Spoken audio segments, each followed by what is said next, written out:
네, 주요 이슈를 골라서 이해하기 쉽게 키워드로 풀어보는 뉴스픽 시간입니다. 오늘은 보도국 박연성 기자 나와 있습니다. 자, 오늘 첫 번째 키워드 먼저 볼까요? 네, 오늘의 첫 번째 키워드는 마음 아파서입니다. 예. 네, 지난 주말 폐지를 줍다가 외제차를 긁은 노인이 수십만 원의 벌금을 내게 됐다는 사연이 화제였는데요. 이 벌금을 더불어민주당 강선우 의원이 대납한 것으로 알려져 다시 화제가 됐습니다. 예. 대전 동구에서 있었던 일인데요. 강 의원은 대납 이유를 묻는 질문에 마음 아파서라고 답했습니다. 민생에 아파하고 또 행동으로 옮긴 마음이 훈훈해서 오늘의 키워드로 꼽아봤습니다. 예, 마음이 아파서 벌금을 대납했다. 어떤 내용인지 좀 더 자세히 좀 들어볼까요? 네, 이 대전지법 형사구단독 이정훈 판사는 지난달 초 도로교통법 위반 혐의로 기소된 67살 A씨에게 벌금 30만 원을 선고했습니다. A씨는 지난해 7월 대전 동구의 한 주택가에서 폐지를 실은 리어카를 끌고 가다가 보도에 주차된 외제차에 부딪혀 100만 원 상당의 수리비가 필요한 피해를 입혔습니다. A씨는 지적장애를 앓고 있는 데다 생계가 어려운 것으로 알려졌는데요. 차주와의 합의가 원활하지 않아 벌금형에 이른 것으로 판시됐습니다. 예. 화면 한 사진을 잠시 보실까요? 앵커께서는 이게 얼마치 정도 될 거라고 생각하세요? 글쎄요, 가늠하기가 좀 어려운데 한 5만 원 정도 될까요? 네, 저도 5만 원 정도 됐으면 좋겠는데 사실은 수시간 이상을 노력해야 쌓을 수 있는 이 폐지덤이 15,000원에 불과하다고 합니다. 예. 이 사연을 들은 강 의원, 사비로 선뜻 벌금을 대납한 건데요. 강 의원은 취재진의 육성 인터뷰 요청을 정중히 거부하면서 그분이 처한 상황과 환경에 마음이 아팠다고 대납 이유를 밝혔습니다. 누구나 마음이 아플 수는 있지만 구체적인 행동으로 옮기는 데까지는 여러 고민이 따르기 마련인데요. 국회의원의 선한 행동에 국민들이 오랜만에 찬사를 보내는 훈훈한 모습이었습니다. 예, 이웃의 어려움에 함께 아파하고 또 나눌 줄 아는 정치인들이 더 많아졌으면 좋겠다라는 생각을 했습니다. 네. 자, 두 번째 키워드 바로 볼까요? 네, 오늘의 두 번째 키워드 유비 컨티뉴입니다. 한국 축구의 영웅이자 대전 시티즌의 6대 감독으로 팀을 이끌었던 유상철 전 감독이 어제 저녁 췌장암 투병 끝에 숨을 거뒀습니다.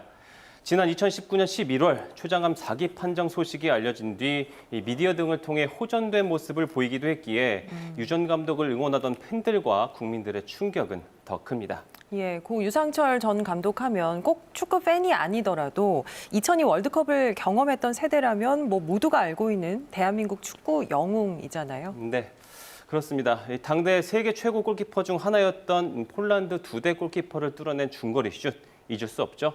당시 골 장면 잠시 보시겠습니다.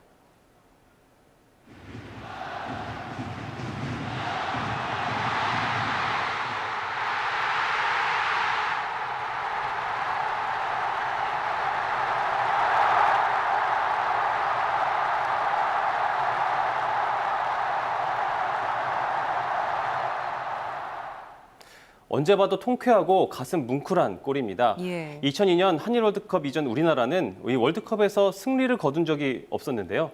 당시 이 골로 폴란드를 2대 0으로 꺾으면서 월드컵 출전 48년 만에 사상 첫 승리를 거뒀습니다. 유상철 전 감독은 이 골과 함께 경기의 MVP로 선정되기도 했는데요. 한국 축구 역사상 최고의 멀티플레이어로 꼽히는 유 전 감독은 2002년 월드컵 9경기에 모두 출전해 4광 신화를 이끌어내면서 홍명보 현 울산 감독과 함께 피파가 선정한 월드컵 공식 베스트 11에 꼽히기도 했습니다. 네.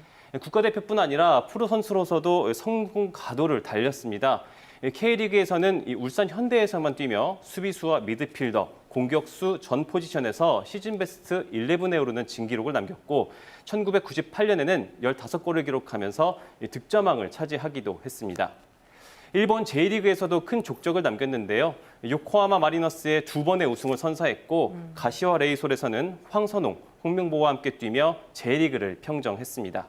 한때는 세계 최고 클럽 중 하나인 FC 바르셀로나의 관심을 받기도 했습니다. 예, 이렇게 화려한 선수 생활 후에는 또 지도자로서도 꾸준히 활동을 했죠. 네. 은퇴 후 KBS의 예능 프로그램인 나라라 슛돌이의 감독을 맡으면서 지도자로 첫 선을 보였습니다.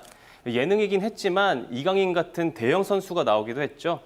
최근 오늘 키워드이기도 한 웹다큐 유비 컨티뉴에서 이강인과 재회를 약속해 그 인연이 재조명되기도 했습니다. 유상철의 첫 프로 감독 데뷔는 대전 시티즌이었습니다. 지난 2011년 극심한 부진을 겪던 대전의 6대 감독으로 취임해 이듬해까지 팀을 이끌었습니다. 2012 시즌에서는 K리그에 승강제가 처음 도입됐는데요. 시즌 전 꼴찌 예상과 달리 13위를 차지해 일부 리그에 잔류하는 성과를 남겼습니다. 이어 2019년에는 강등 위기인 인천의 소방수로 투입돼 투병 중에도 잔류에 성공시키며 화제의 중심에 서기도 했습니다. 고인의 가는 길 애도의 물결이 이어지고 있습니다. 국내 축구계는 물론이고요. 피파, 손흥민의 소속팀 토트넘, 일본 제1리그의 요코하마 구단 등이 유 전 감독의 명복을 빌었습니다. 대전 하나시티즈는 대전 월드컵 경기장 남문 로비에 유 감독의 추모 공간을 마련했습니다. 유비 유상철의 투지와 열정, 긍정적인 영향력이 축구계에 온전히 전달되길 바라며 삼가 고인의 명복을 빕니다. 지금까지 뉴스 픽이었습니다.